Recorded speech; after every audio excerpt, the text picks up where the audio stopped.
उपचयन अपचयन redox अभिक्रियाएं, जैसा कि इसके नाम से प्रतीत है, उपचयन और अपचयन अर्थात दोनों काम साथ साथ हो रहे हैं, यानी कि ऑक्सीडेशन भी और रिडक्शन भी।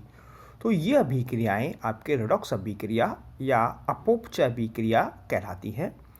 आइए एक एग्जाम्पल देखते हैं, इस एग्जाम्पल के द्वारा इसको समझते हैं। यहाँ पर आप देख रहे हैं एक इक्वेशन है, इसके अंदर कॉपर ऑक्साइड और हाइड्रोजन गैस की अभिक्रिया हो रही है और इनकी अभिक्रिया से कॉपर बन रहा है और H2O पानी बन रहा है, वाटर बन रहा है।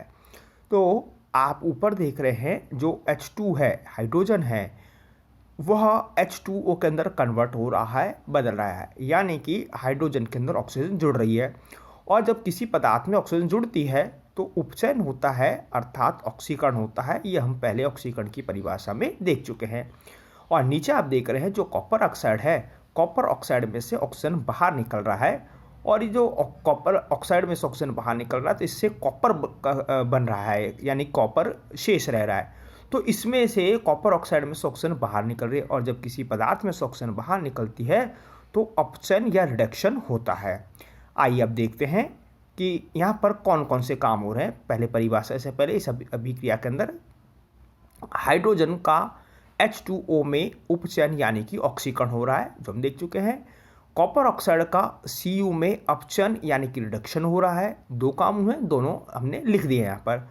और जो उपचयित पदार्थ है, यानी कि जिसके अंदर ऑक्सीजन जुड़ा है, वो उपचयित पदार्थ हाइड्रोजन है, H2 है। और जो अपचयित पदार्थ है वह कॉपर ऑक्साइड, यानी कि जिस पदार्थ में से ऑक्सीजन बाहर निकला है। ऑक्सीकारक पदार्थ कॉपर ऑक्साइड है। ऑक्सीकारक पदार्थ कौन से पदार्थ होते हैं? जिन पदार्थों के पास देने के लिए ऑक्सीजन होती है, यानी कि जो ऑक्सीजन प्रदान करते हैं। चूँकि कॉपर के पास ऑक्सीजन है तो ऑक्सीजन ऑक्सीजन पदार्थ करी है, तो यह ऑक्सीकारक पदार्थ हो गया। और अपचायक पदार्थ वो पदार्थ हुए जो ऑक्सीकारक पदार्थ में से, ऑक्सीजन युक्त पदार्थ में से ऑक्सीजन बाहर निकालते, अर्थात उस ऑक्सीजन को ग्रहण करते हैं, तो अपचायक पदार्थ हुए। और अपचायक पदार्थ यहाँ पर है हाइड्रोजन। आइए डेफिनेशन देखते हैं अब इसकी। वे रासायनिक अभिक्रियाएं जिनमें उपचयन अर्थात ऑक्सीकरण और अपचयन यानी कि रिडक्शन दोनों कार्य साथ साथ होते हैं, अर्थात एक अभिकारक उपचयित हो रहा है और दूसरा अभिकारक अपचयित हो रहा है होता है, तो उपचयन अपचयन यानी कि रिडॉक्स या अपोपचय अभिक्रियाएं कहलाती हैं।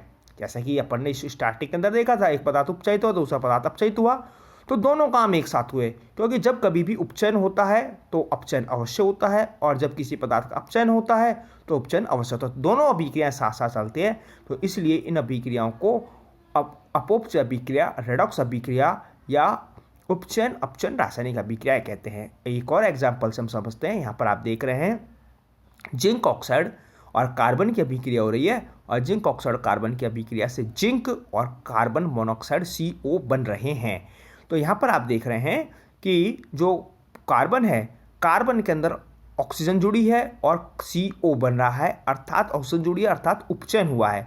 और जो जिंक ऑक्साइड है, इसमें से ऑक्सीजन बाहर निकली है और ऑक्सीजन बाहर निकलने से यह जिंक में परिवर्तित हुआ है, अर्थात अपचयन। यहाँ पर चूंकि ऑक्सीजन बाहर निकली है तो अपचयन हुआ है। तो उपयुक्त अभिक्रिया में कार्बन मोनोऑक्साइड में ऑक्सीकरण हुआ है, जिंक ऑक्साइड का जिंक में अपचयन यानी कि रिडक्शन हुआ है, और जो उपचयित पदार्थ है अर्थात जिसमें ऑक्सीजन जुड़ी है वह कार्बन है, C है।